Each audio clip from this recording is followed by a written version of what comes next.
Once we've been playing the guitar for a while, we start looking at how keys can enhance our playing.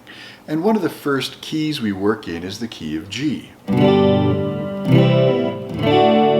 Those are the major chords, the 1, 4, 5 chords of the key of G. And if we wanted to be in the key of A or B, we could add a capo and move this around a little bit, but the chord shapes stay the same.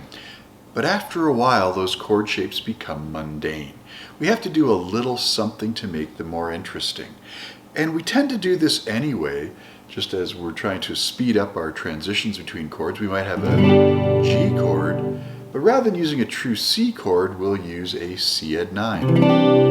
And a C add9 is nothing more than our C chord, and we've added an extra D, and we can hear the difference. So there's a little more of an exotic flavor. It works as a substitute, but the add9 component of it just makes it more interesting. We can do it with the D chord as well. It's a little bit easier to do with a slightly unique fingering, but we just add an E chord or an E note. And we can do the same thing with a G. We can have our standard 3-finger G, and we can put an A note in.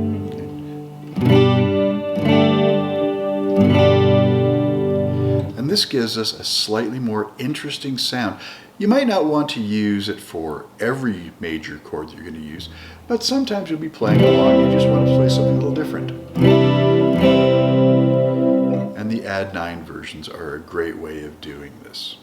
Hope you found that useful.